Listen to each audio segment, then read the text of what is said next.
Olá, turminha. Vamos começar então mais uma tarde de atividades. Vocês vão pegar o caderno e anotar direitinho o cabeçalho, com a data de hoje, nome da escola, todos os dados que precisam ter no cabeçalho. E depois vocês vão pegar os 3 livros que nós vamos trabalhar hoje: Língua Portuguesa, lá na página 90, Matemática na 85 e o Interdisciplinar, páginas 34 e 35.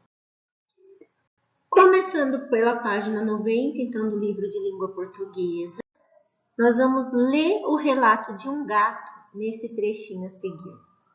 Moro do lado de fora de um prédio de apartamentos que se chama Jatobá.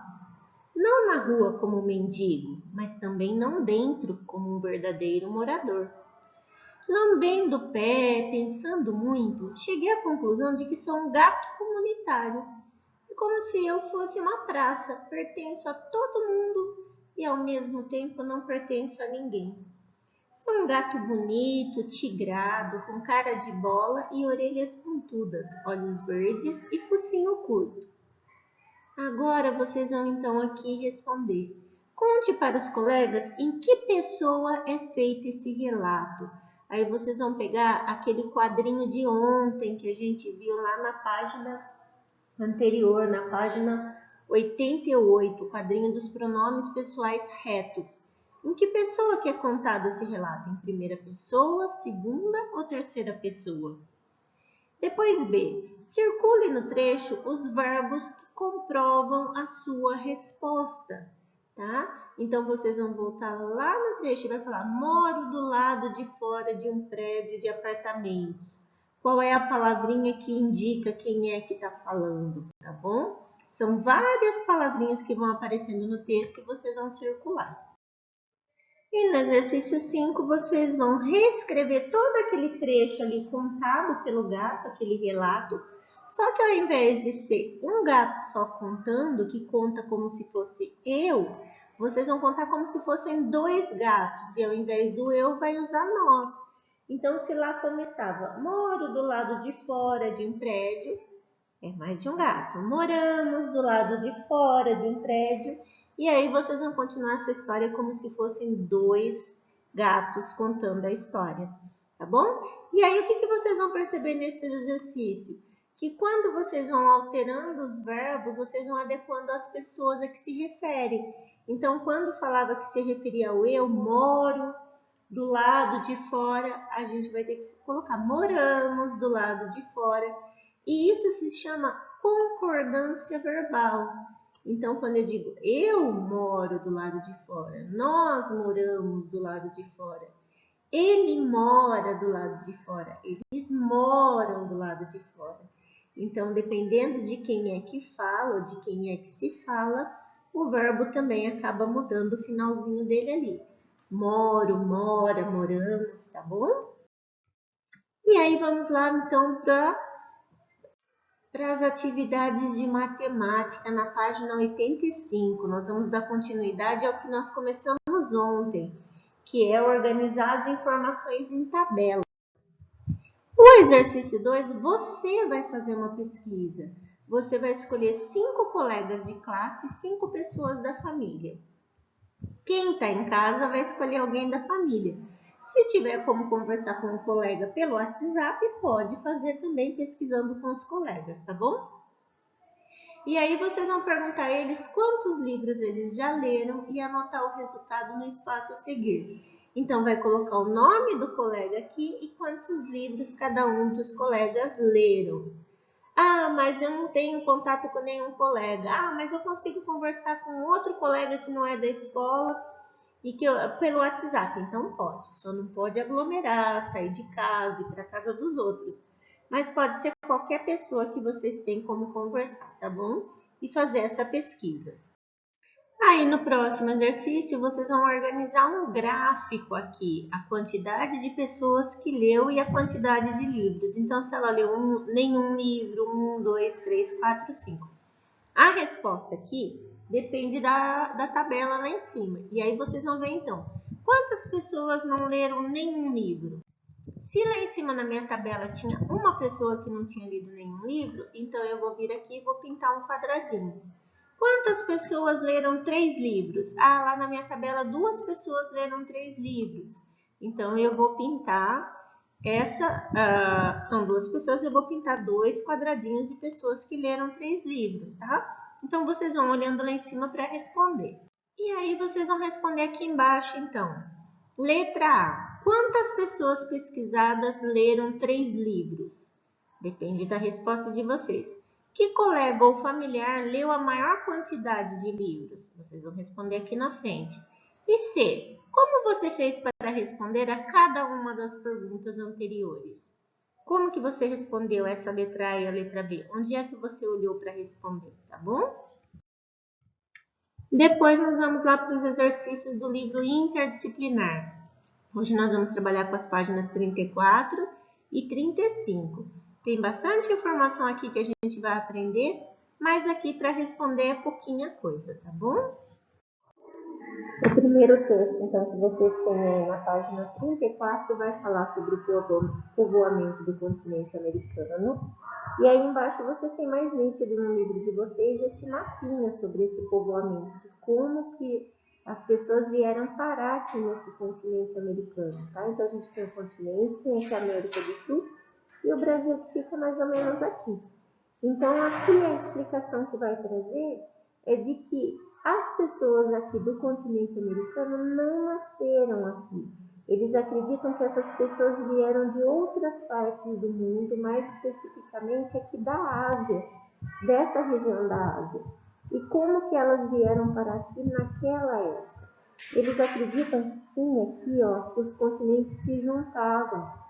E por esse estreito de Bering, que era chamado, as pessoas acabaram vindo povoar a América aqui, a América toda, inclusive a América do Sul e Brasil, tá? Então, aí que a gente tem no texto é que não tem evidência de que os seres humanos que povoaram a América tenham nascido aqui, mas que eles tenham vindo de outras partes, então, do mundo. Há cerca de 12 mil anos, tá? Eles chegaram aqui na América e provavelmente tenham vindo da Ásia, como eu mostrei no mapa ali para vocês. E por que eles vieram? Eles vieram perseguindo grandes animais de caça. E aí, por onde eles passaram para sair de um continente e chegar no outro? Pelo Estreito de Bering, tá bom? Que é ali aquele pontinho que eu tinha mostrado no mapa para vocês, que une ali, que unia os continentes, tá? E aí, essa teoria, então, essa ideia, essa teoria de que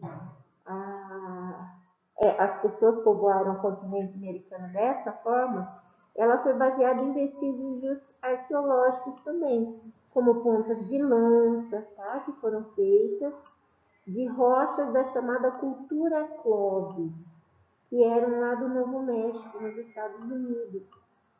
Então, foi por meio da arqueologia que eles chegaram a essa conclusão, que os pesquisadores chegaram a isso. E isso, então, como já foi dito ali, já tem mais de 12 mil anos. E o que reforça isso são as características físicas dos povos indígenas que habitam o continente americano até hoje, que os indígenas se parecem muito com os povos asiáticos, tá? E aí, então, a gente tem aqui o mapa maior, o Estreito de Bering, por onde os homens tinham, os homens vieram atrás de grandes caças até chegar aqui no continente americano. Então, provavelmente, eles saíram há 12 mil anos aqui da Ásia. Isso é baseado em quê? Na arqueologia, no que eles pegam ali de arqueologia. E aí, baseado nisso, vocês têm 3 perguntas para responder. De onde teriam vindo os primeiros habitantes da América? Então, preste atenção, porque quando fala de onde, é o nome do lugar que vocês vão ter que responder, tá bom? Há quanto tempo eles teriam chegado ao continente aqui americano? Então, tempo, tá? Tempo, quantos anos, milhões de anos. E no que está baseada essa teoria? Então, a partir do que os pesquisadores chegaram a essa conclusão?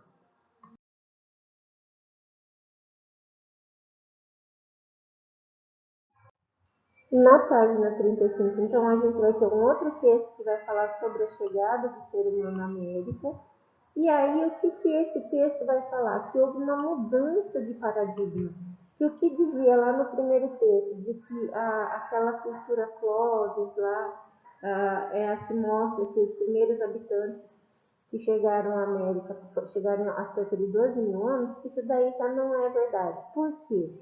Porque foram descobertos outros sítios arqueológicos e nesses sítios arqueológicos mostra que os homens, os seres humanos, já estão aqui no continente americano há pelo menos 12 mil anos. Então, aquela cultura que se tinha lá a cultura de Clovis, de que com indícios de que o homem tinha entrado pelas Américas, lá através do Estreito de Bering, ele já não se sustenta mais. Por quê? Em 2013 foi feito um levantamento e eles dizem que existe que entre cerca de 13 mil anos e 8 mil anos atrás, o homem já estava estabelecido em todas as regiões do Brasil, tá bom? E aí isso tudo é baseado em 90 sítios arqueológicos diferentes. E nessa época, segundo isso, o homem então já tinha entrado há pelo menos 18 mil anos atrás aqui na América. Então, o primeiro texto traz uma informação de que o homem chegou há 12 mil anos atrás, e o segundo texto já traz informações de outros sítios arqueológicos descobertos, e que dizem que aquele primeiro texto já não é mais suficiente para explicar, porque as descobertas feitas provam que o homem já está aqui há mais de 18 mil anos, tá? Com base nisso, vocês vão responder. De acordo com o texto, por que a teoria de povoamento do povoamento do continente americano, baseada na cultura Clovis, é considerada superada? Por que ela não é mais considerada como a atual? Tá? E letra B. De acordo com as novas descobertas arqueológicas, quando é que o homem entrou nas Américas? Então, são simples de responder, são mais textos um pouquinho longos, ali com bastante informação, mas as questões são simples de serem respondidas. Qualquer dúvida, então, podem me encaminhar outra mensagem. E não se esqueçam de me enviar as fotos das atividades de português, matemática e interdisciplinar, tá?